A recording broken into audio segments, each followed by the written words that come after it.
class the way it's getting dark already, isn't it? That's unreal.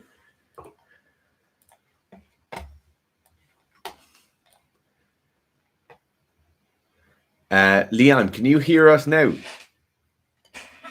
Do we have sound?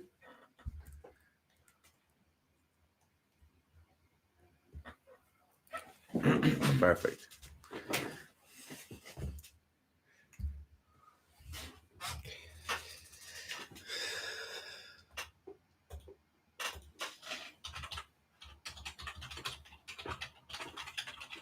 The postcode pulled up. Hope everyone's having a great day. For all of our American and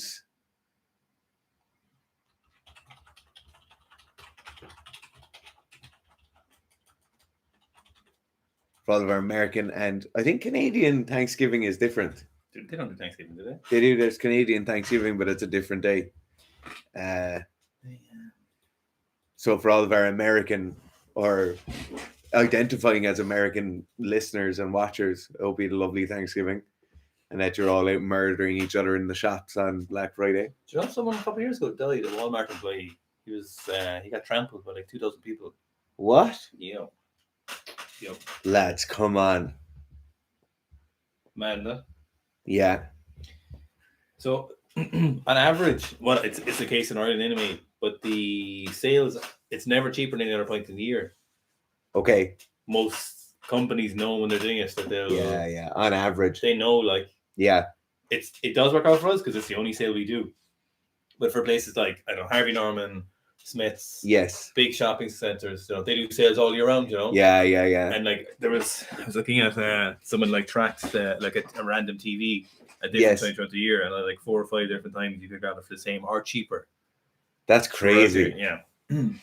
For us, it does make sense because it's literally the only sale we do. You know, we have 5 Sika pants wearers in the chat right now. Oh, that's unreal. That is phenomenal. I think for the version 3.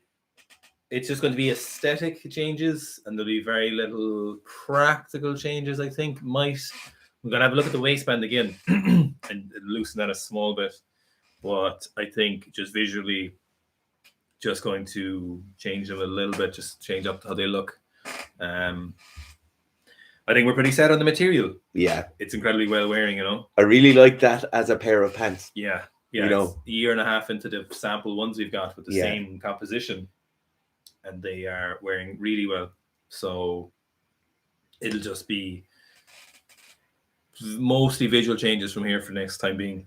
As a matter of interest, just for the 30 or 40 people who are here at the moment, if you were looking at like merchandise online or a piece of like clothing you wear in the gym, what would it be?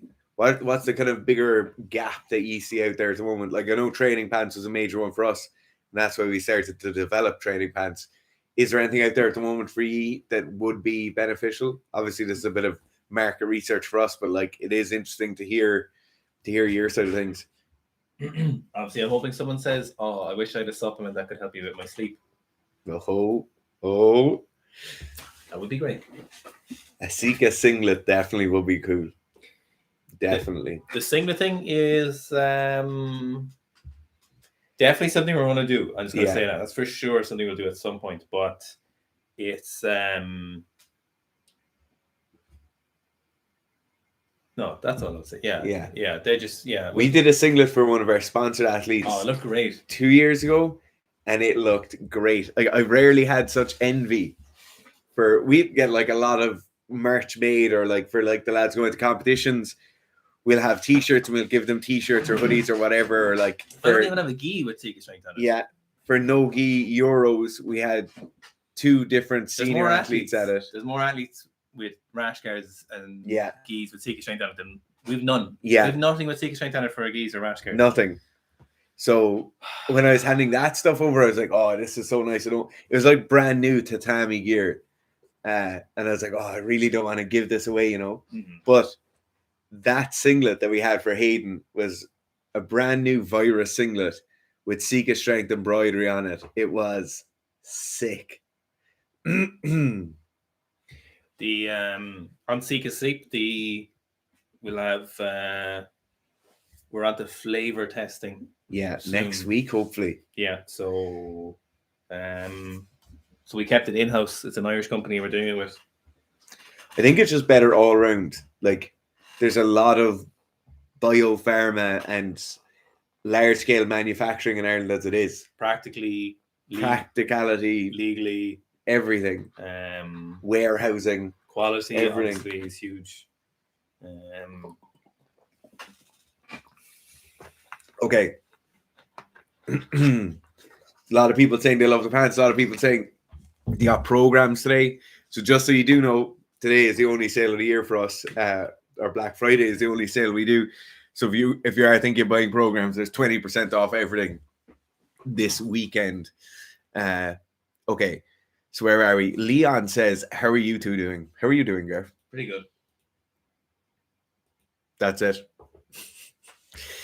Connor says, "Well, lads." Okay, Marcus with a very good question. Most valuable home gym equipment, what to buy versus what to make on your own. The most important thing is a barbell and bumper plates. Whether you're powerlifting, weightlifting, or just like an athlete doing S&C work, nothing will replace a barbell with some bumpers. And I'd just say buy bumpers from the start. I'd also say when you're buying a barbell and buying bumpers, over-invest on the barbell and under-invest on the bumpers. Like, I've had full competition bumpers. Obviously, we've like outlaid the whole gym. When I opened the gym a few years ago, we had full competition color style bumper plates.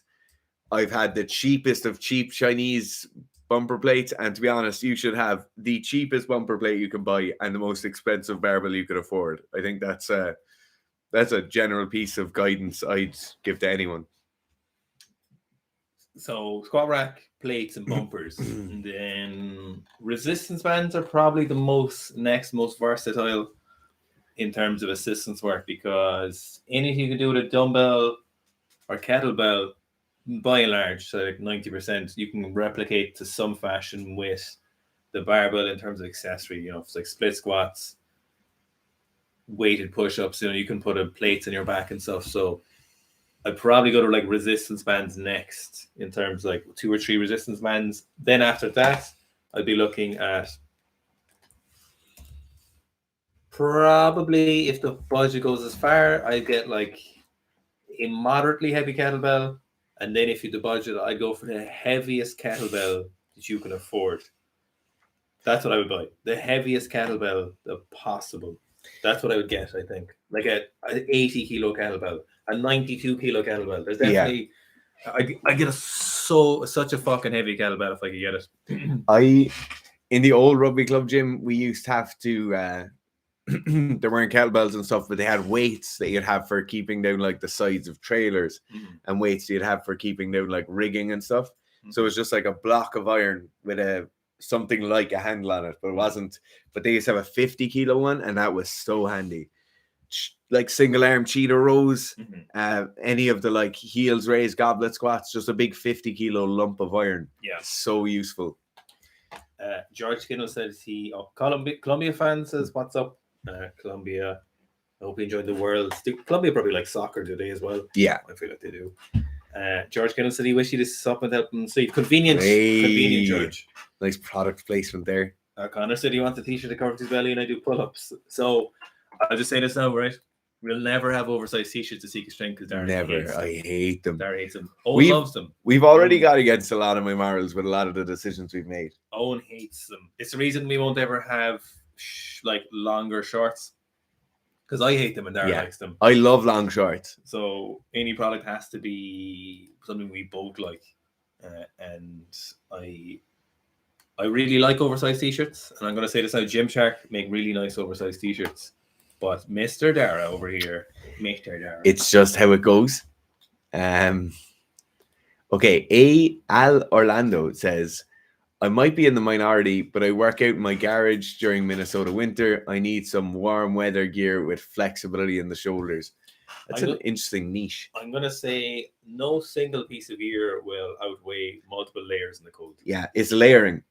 Training in sheds is all about layering. It's the same as like training outside in the winter. Hunting, everything is layers. All about layers. Like no one piece of equipment will fix your problem better than multiple layers, I think. Good quality multiple layers, no less. What I really like for training in the shed is like a big old heavy jacket. You know, like the old, it doesn't even have to be a waterproof one, but like a big old one, put it on in between each set and then take it off. Jim, do you know why the roads are so narrow in Ireland? So a lot of those roads are original tracks between towns, townlands or bigger places. And when the powers that be were laying these, some of them were natural and some of them weren't natural. And farmers obviously didn't want a lot of their land taken from them. And so a lot of the times the roads were kept minimal, and just that's how things go. By and by, hundreds of years pass, and here we've just tarred narrow roads instead of bigger roads. We have a massive road network. Like there's tiny little roads go everywhere. There truly is. It's very difficult to find like 4 fields back from a road, or like a area of land that would be bigger than 50 acres that doesn't have a road going through it. Every farm has a road, but Joey, that is the English. Yeah, it is the English. Yeah. So when you're dividing up your lands, subdivisions, you just kept like quartering your land with your kids, and eventually you had to have a road to your own land. Yeah. Those fuckers. Yeah, it really is. Like even you'll see back in like the west of Ireland, it tends to be wilder country than where we're from, and back west, you'll see like big mountain valleys with nothing in the back of them. So they'd be like a closed off mountain valley where a glacier would have started or formed, and there'd be a road going all the way back in there. Yeah. All the way back in.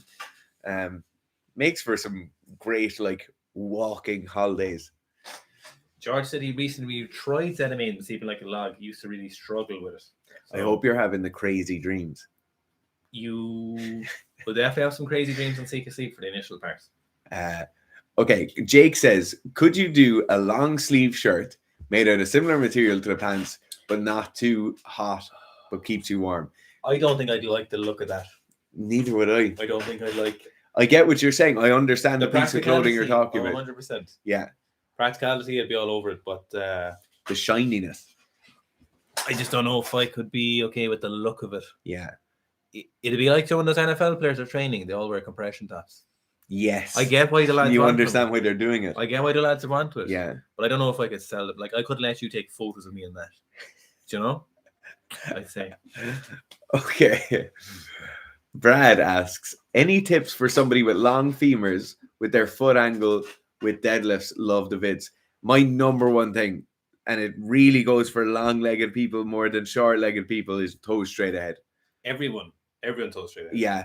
Like, we as bigger, longer people tend to think, we'll point our toes out to the side and make it easier, or we'll bring our stance wider and make it easier. If anything, you need to be more efficient. You need to be more toes straight ahead. All you do to compensate is eventually is you bring your hips higher. Now, at a certain stage, yeah, your hips can be too high for stiff-legged deadlifts, but it all depends on your torso length and the angle for that. So unless you're built with a torso a third of the length of your femurs, you will be able to get to a stage where your toes are straight ahead and your hips are high enough, but your shoulders are still over the barbell, but your hips are still low enough that you're still getting enough quad recruitment, Seeking nipple clamps and win. They're here right now. You have one in your hand. The nail clippers. That's disgusting. Eric says, how much the weightlifting programs are on sale for? Everything is on sale for 20% off. So everything on the website is 20% off. Eek says, have the pants been shipped? Yeah, every pair of pants is gone. So if you want your tracking, just send us an email. We'll send you a tracking number there with it.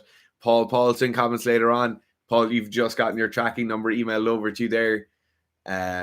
Okay, Big Mick says, missing the weekly Shit Talk podcast on Spotify. It's been a busy few weeks with merch. There's one recorded, though, and you just haven't put it up. Yeah. Blame Dara. Yeah, blame Dara now. I'll just take that weight of the world on my shoulders once again. All you have to do is listen to it and then upload. It's not that simple. And render. Rendering audio files takes like 12 seconds. Seek a helmet in case the barbell falls in your head. Here, that still happens. Remember, I knocked my forehead this year. No, last year. Where were we going? We were going somewhere just before Romania. No, it was in Romania. What happened there? No, it happened the week before. Gabriel thought it was hilarious. He did think it was funny. Dr. Demographic says, if the level... Oh my God. You turn your phone on silent. I turned it on silent for our live stream earlier. Clearly didn't. Dr. MRF said, if the level of magnesium doesn't make me shit myself after taking it, don't bother. Dr. Demerfix, it won't be that magnesium. Which one is the one that makes you that specifically used? So that one there's like 5% absorption of that particular magnesium, but the magnesium we're using won't be the one that makes you shit. But it does help. All magnesium does help a little bit with the poops. If you're not super high in the magnesium, but this is the one that will help hopefully the most with sleep. Sika branded USA headband, Glockoff style. Fuck yeah. Just because Dara would like it, I would veto that. Just for the fact that would make That's the thing. You see, it becomes so toxic then where we'll have nothing for sale because you'll know I want something and I'll know you'll want something. Yeah, just because I know Dara would love a headband, Glockoff style, I would then veto that, you know? Yeah. I would just be like, oh no. Me and Garth both had a training partner when we were in university who, very talented weightlifter, but he went through a phase of wearing a hairband. And no, it wasn't a hairband. It was like a sweatband. A sweatband. Give me that was the weirdest thing I've ever seen in my entire life. And he was a good weightlifter too. He was a great weightlifter. And it was still weird. Sam Al said breathable t-shirts would be nice. I usually train with tank tops due to getting fairly hot in t-shirts. So for once, you guys vetoed this. We asked multiple different times if people would like a jersey style, kind of Aussie rules style tank top, rugby league. Yeah. And everyone said no. Well, not everyone said no. Most people said no. And all black. Imagine how cool that'd look. Yeah. That would be so cool. We wanted to get that one, but if people don't want it, then it'll look sick. The All Black Sevens team had a tank top. This was like 10 years ago, I'd say. Yeah. And it was sick, and I never bought it. That's the problem with rugby jerseys. You gotta buy them or they're gone. And you can never get them. No. The thing in rugby is funniest, right? It's like, do you know in football, soccer, whatever? Yeah. It's who has the newest jersey.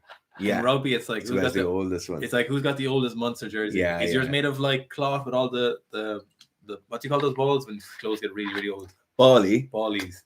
No, it's the name for the baubles or whatever. I don't know. It's like if you've one of those.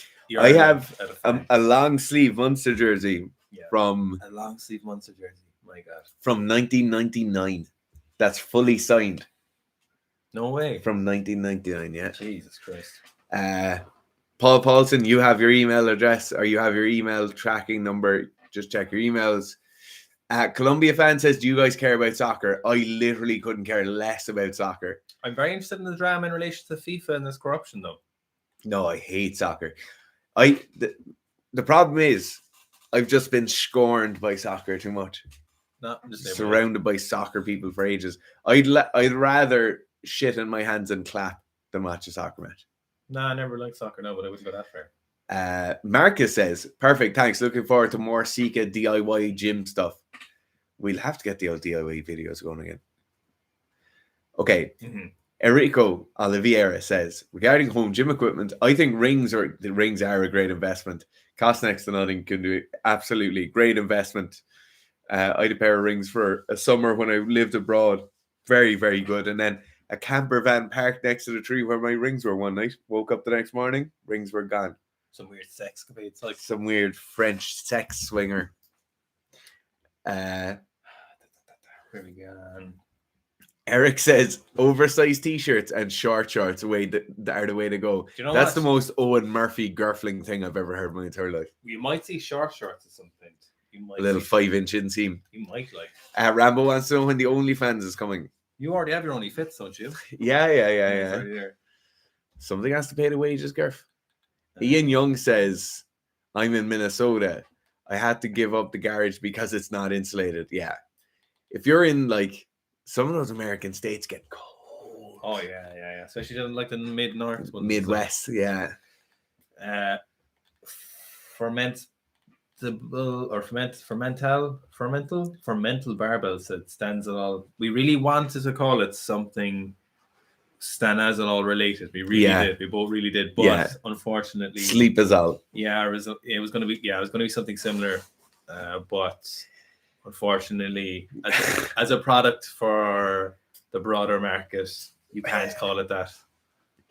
And just for like shipping reasons, just for everything, international customs. It's bad enough that people's parents think creatine is steroids. Yeah. They need something that's very similar to steroids in their press. Mom, can I buy this sleep supplement from Sika Strength? And what's called? Stanazolol. You're like, Sika sleepazolol. Stanaza lol. You just it's just unfortunately the gag had to be let go for that one, and no better men for it, but we had to let it go for the broader market, for the greater good. For the greater good. Patrick says he's a former wrestler and he says hooray for the singlet. Patrick, just send us an email. We'll get you your tracking number. Everything has been sent anyway. So Eric says, honestly, it would get so cold where I live that I'd be scared of the barbell sticking to my hand if I train in my shed. Oh, see, I could see that being really nice as well, where you go out to your shed, you're wearing like your big Arctic Explorer jacket with the fur hood, and then you light your stove in the shed, and it's a timber lined shed, and then you have a little carpet on the floor. You slowly tie your weightlifting shoes as the stove is heating up, and you can like warm your hands. Oh yeah, the only way it like that though is if the stove got so hot. You know when dogs sit close to fire and they have to go away again? Yeah, where you're like sweating. That's how hot I want it. Yeah. You know when there's like heat waves in Ireland and stuff? Yeah. I love training in that. I'm all for that. I love it. Like I'm here for it. I want to be as hot as possible. It's only because I trained for so cold for so long that I think I appreciate it more. Yeah. I think I'm like, oh yeah. Ian Young says, lads, my brother-in-law got a 12-point whitetail the last day of the season on Sunday, right at nightfall. Nice. 12 points. Jesus Christ. That is a legit whitetail. We don't really do the points in Ireland. It's not really. We do for Sika. Yeah, but Sika only like casually though. Yeah. You're like, oh, unless it's something fucking extreme. Yeah. You know, in between, it's kind of like, you take note of it. With red stags, it's like, oh, it was a royal stag or it wasn't. Yes. Which is like 14 or 16 points or something. It's like a royal stag or it wasn't. With Sika, it's like a 6 point is a normal stag, and 8 points a big stag, and then anything bigger than that is unheard of. Yeah. And then with fallow, because of Palmatians, like, yeah, you could have fallow that have 45 points. I wonder what the biggest Sika stag ever has been. I think for Sika stag to be a gold medal is like a big heavy 8 point. A Sika stag that big though would be terrifying. See, they're hybrids, like. That'd be, yeah, they are. Yeah. But that'd be terrifying. Imagine if you had a Sika stag that size though, and that Sika stags are just murder deer. Like that's a hybrid. That's not a Sika. They have a devil face. Yeah. Devil face. There's something with the eyes of a Sika that just make it so. That's probably as big as they get. Like. Oh, that black silhouette of a deer. Yeah. Disappear. But again, that's a legit whitetail. First deer I ever shot was a whitetail deer in South Carolina. South Carolina. Eugene Poon just got his pants. Nice. Paul Paulson got his tracking info. Eugene Poon says also, yikes, what the fuck is with the Sika scammer? Thanks for every new messages. Yeah. Really appreciate that. We really appreciate it. Yeah, thank you so much. And we have t-shirts going out to you guys as well for that help. We're massively appreciative of people reaching out to us being like, what's the story here, you know? Mm-hmm. It's just crazy. Also, it's crazy that person bought those programs for us, not thinking we'd be able to figure out who it was, and then having all of their card details and address. Yeah. And what's going on there, lads? That's like, at what point do you think, could they do something legal with all of my personal information I have? Yes or no? Yes. Orange Barnacle, is it okay to lock my knees out for stiff leg deadlifts? Seems conflicting info on this.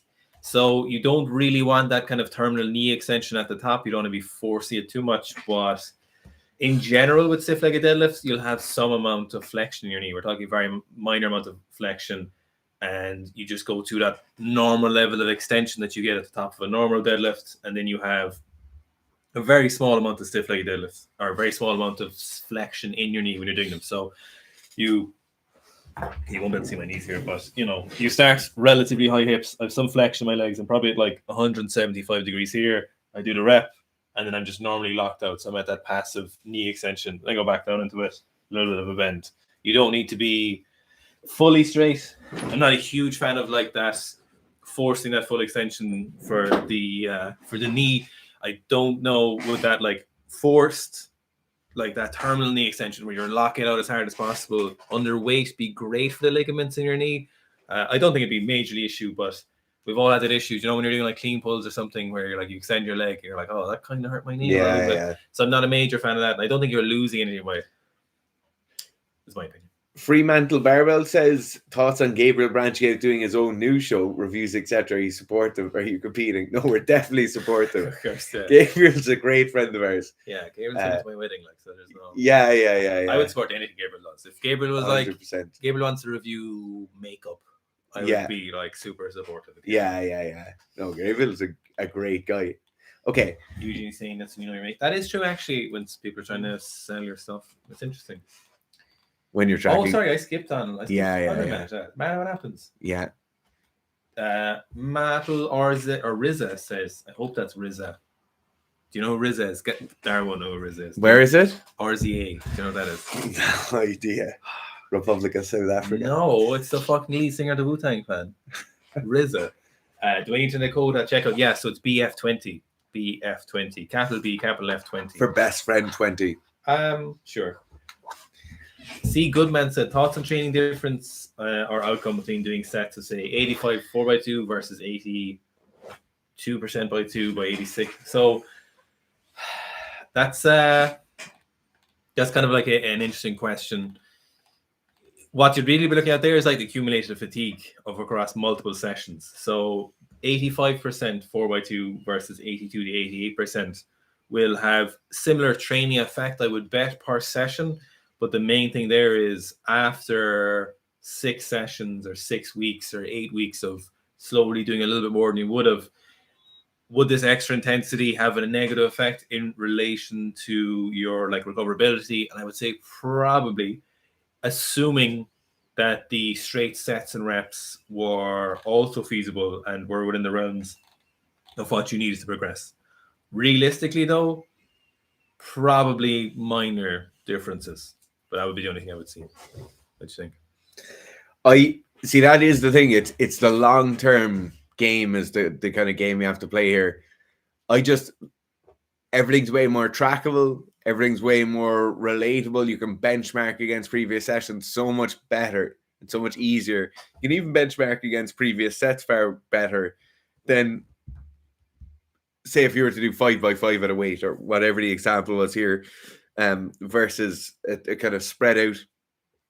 You don't really know if the technical changes you're making are having a difference, or the difference in intention or difference in weight distribution or whatever it is.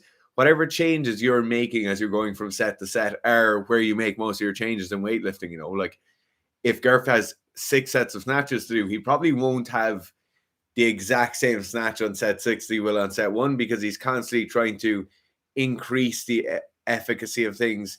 He's trying to make his technique better. He's trying to be faster in certain portions, all of this kind of stuff.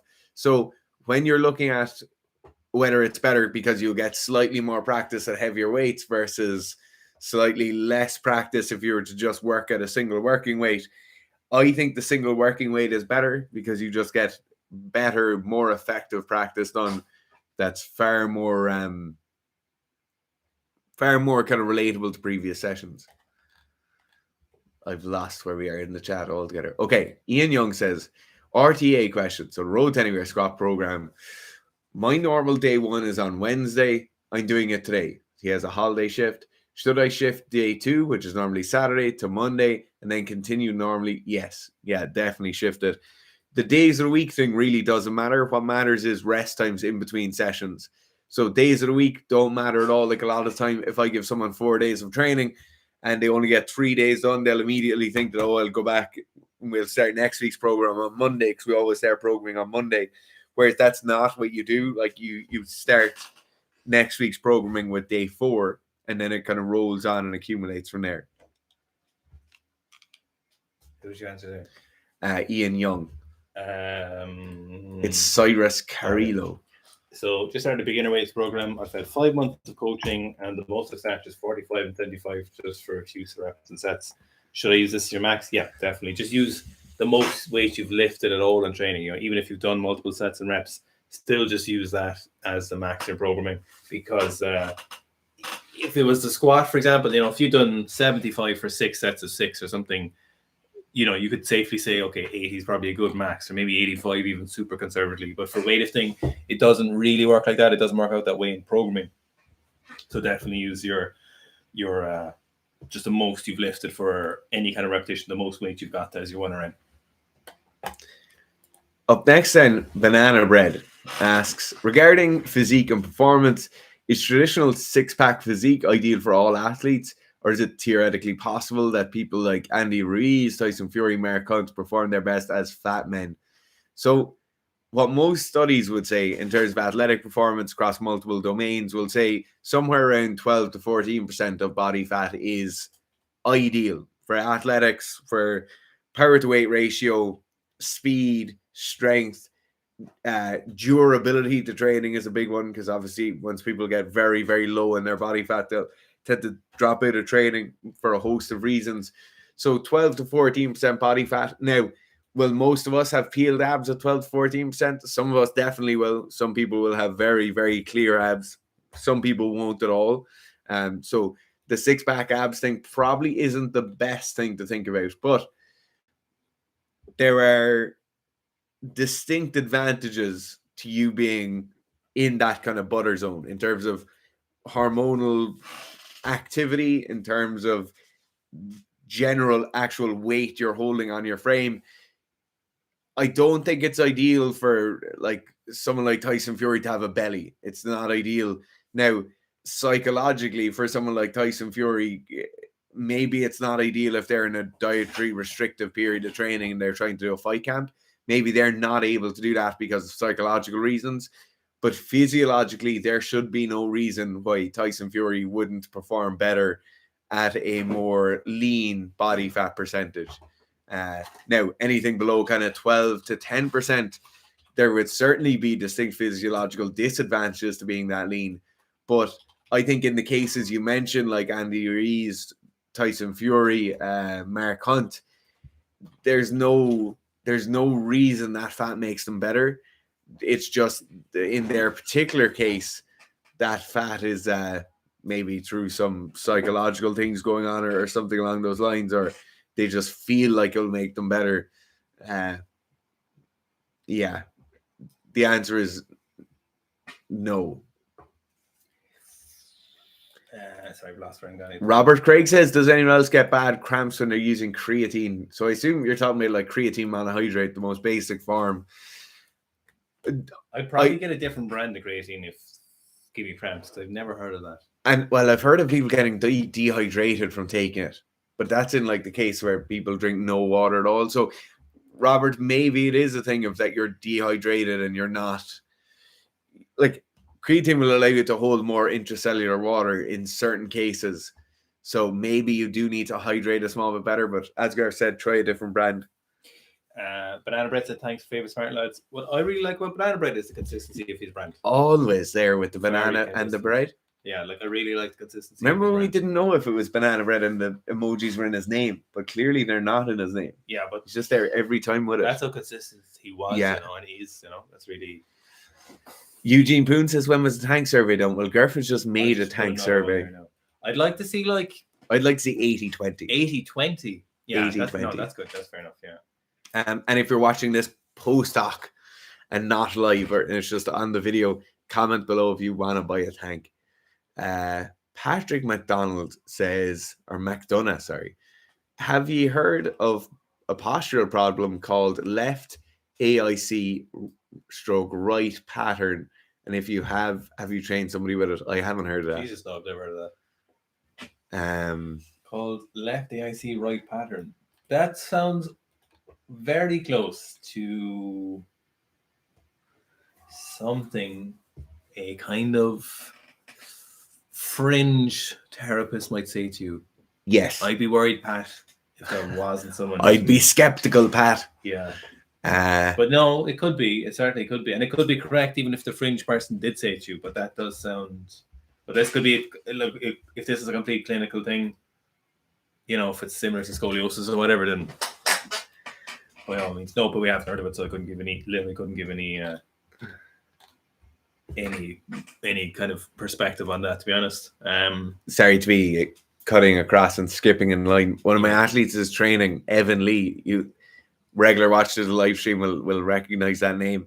And Evan's training partner has showed up to training in the most haggard pair of Addy Star 2008 you've ever seen in your entire life. You gotta let it go, like that is. Let it go.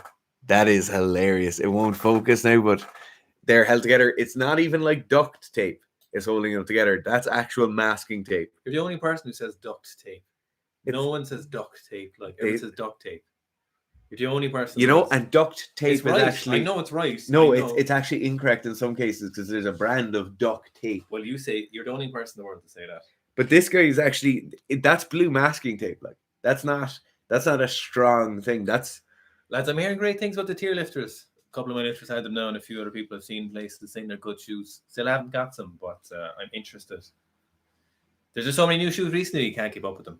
no. Can't keep up with We'll them. have to do the tier lifters. And we'll have to do the fake Ramaleos. Yes. Or as someone said, we've got Ramaleos at home. The schmamashmeos. Eek said sent the tracking request. Cheers. All the pants are gone. It was what happened. We engaged with a shipping software company. They said everything would work, and it appears if it did. Then we contacted and engaged with the company that were doing the actual shipping, and they said no, they're lying. It won't work. They said it won't actually work. So that's what happened with the issue. So it should be everyone should have got a track email automatically and stuff, but it basically just a large shipping company lied to us. Yeah. It's mad they lied to you just to get all the money you sent, and then they set up the software. Audacity to be like, hey, just following up on your account. Just following up on our account, is it? An account we couldn't send any packages through. Yeah. Justin asks, Minkavicius. I feel like it's the right. Nailed it. Could you run the off-season athlete or RTA during the season? No, I wouldn't. You could do it in parts. You could do like 2 sessions per week. Generally, like the sweet spot for most in-season athletes, if it's like field sports, so if you have a distinct season, there's a chance your particular sport probably does best with like 2 sessions a week. Maybe more depending on the sessions, but I'd be hesitant. Yeah. Just an ass. There's actually the rugby in-season program is written and ready to go on the site. It's just not up there yet. So if you're a rugby player, just an ass. Then that would be a great option for you. Eugene says, yeah, I hate soccer too, but I'm not for defecating in my hands and playing for it. Dara might seek some help. Dara definitely needs help. We're at 51 as well for the tank top, lads. See, this is the kind of feedback. See, this is the thing. This is like, that's where I can't commit. We can't commit to orders like that. No one can't. Product development, designing it, deciding the material, getting samples. Samples are inevitably wrong. You've no idea how much heartache this stuff takes. If it's worth it, it's great because people get the pants and they're great. I feel great then because you're like, oh, that's great because people got a good product. But if you put a load of work into like a jersey and like no one bought it, yeah, what's the story? Like these hoodies are really nice. Spencer O'Neill said he just bought a hoodie. These hoodies are for sale. So fucking nice. Just this weekend on the website. I'm so happy. Like the hoodies are really nice. Pants are really great. T-shirts have all been great. But I'd hate to put the work into something where no one really bought them. Yeah. That would be so upsetting. Hello, friends. What do you lads think of Widowmaker squats? Taking a 10 rep max and resting at the top long enough to get 20 reps. I think that's a recipe for a deviated aorta, but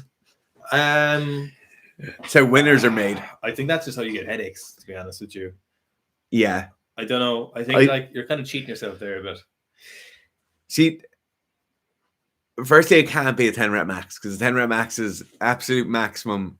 Cannot do anymore. So even if you rested for 10 minutes with it on the top, that's still not a 10 rep max. I don't know to what level you're missing a training effect as well when you're just resting for as long as you need to rest. Like a squat set done over the course of 2 minutes isn't the same as a squat set done over the course of 20 seconds. You know, I think most things that work are being used currently and are being used widely at the moment. You know, like we've been training and lifting weights and making people stronger and faster and more powerful for a long, long time and tracking our results for a long, long time as a species. I think there's a reason people don't do Widowmaker squats, or there's a reason most professional athletes don't Zercher squat or do those kind of things, you know. The fringe elements tend to stay on the fringes, not due to the lack of people understanding them or knowing them, but due to their inefficacy. So I take everything new with a pinch of salt, to be honest. Connor Smith said, got the squat program to start after I finished the pull. Thanks, lads. Nice, Connor. That's great to hear. Eugene says, Stenazanazanal. Someone said stenapsol. That's a good one. NAP. Yeah. No. Yeah. Oh, nap, like Yeah. taking a nap. Robert Gregg, but unfortunately, and then like Eugene saying Sika stanazolol is far enough away from Sika stanazol, but then you get so far away, it's just confusing for people. Like if you saw that in Holland and Barrett or like Goods, you'd be like, what the fuck is this? Whereas if you see Sika sleep, you're like, oh, I sleep, and then you're like, oh yeah, so Sika stanazol. Young Whirlin says, nailed it. Says max day of RTA program. Nice. Very excited to see where I end up. Even before maxing, I highly recommend this tough but effective program. Do I jump right into the maintenance program next week? Yeah, take 3 or 4 days off. Just give yourself a break and then hop into the maintenance phase. I wish I could run the squat program. Like I wish I didn't know. I wish I wasn't a part of Seek Strength, right? And you could just run it. I'd love to know what you'd feel like in the last. Yeah. Day. Like I'd just love to know. Like I'd love to look at that program and be like, "Fuck!" Like yeah. I'd love that. That'd be great. Eugene Poon says RTAing front squats week 7. Very happy with progress despite needing to bring the weights down. Stoked for a decent PR. Nice. Yeah, the RTA front squats is grueling. Eugene, let us know how your knees are holding up as well. Yeah. Justinus, does lack of mobility affect maximum power output? That's a good question. And we recorded the Werner Gunter training series, and I was talking about this. So in a theoretical model, it would make sense. So if you have restrictive movement moving into a range of motion, then theoretically how fluid you get into this, if it's restricted, will reduce the speed at which you're moving. So it could reduce the amount of power output you'd have. So the what we're kind of talking about, because Werner Gunter was doing a lot of stretching, and obviously he's won 3 world championships in the shot put, so he's obviously pretty okay at shot putting, I would imagine. 3 world championships is pretty good, isn't it? That's pretty good. I'd say it's pretty good. 3 more than we have. So the in sports, in the athletic endeavor, one of the most important qualities that athletes have is the ability to relax between contractions very quickly and then move into that next contraction as fast as possible. So you go from like peak contraction, fully relaxed muscle state to the next contraction. So we have to relax and go between these muscle contractions. You take running, you have your agonist and antagonist muscles, you have your hamstrings, quads, glutes, hip extensors, hip flexors, knee extensors, flexors, feet. Everything is moving consecutively, and they're moving as fast as possible in a very rhythmic fashion. And the faster you go between those, the most efficient fashion would let you know or would imply that you have the ability to move efficiently and potentially be more athletic or more powerful. So if you have restricted range of motion, and for whatever reason that is, if it's neurological inhibition, if it's an adhesion or scar tissue, don't call them scar tissue anymore, they kind of call them adhesions now in literature, and I'm sure I guarantee you they'll come back to scar tissue. It'll be something eventually, or if you have an injury, or if you have a lack of kind of neurological connectivity with that particular muscle, for whatever reason you have that lack of range of motion or mobility, you could very likely not move into that position as fast as possible. And logically, I think that makes good sense. And I know the angry physios would argue against it and say, fine. But, if you look at weightlifting, if you look at people who are very tight, their ability to get into the bottom position is going to be restricted. So you're not going to be able to snatch as much. You're not going to be able to get under as fast as possible. So being a very well-rounded, very mobile athlete only makes sense in the athletic endeavor. I think the problem with these angry physios, and I keep coming back to it, is like they just either train kind of squat, bench, and deadlift themselves. And I'm not talking about in powerlifting fashion. I mean, just in a general fashion, or they'll train like gen pop people, and you can kind of get away with these things. When we're looking for like maximum athletic endeavors and high performance stuff, and we're looking for big snatches or big clean and jerks or big throws or big wrestling or big submissions, you want to be fluid, powerful, slippery. Justin S. Will we pick a few questions? He was going, yeah. TDH Brown said, recent new finds from the higher appreciate informed videos. Thank you, TDH.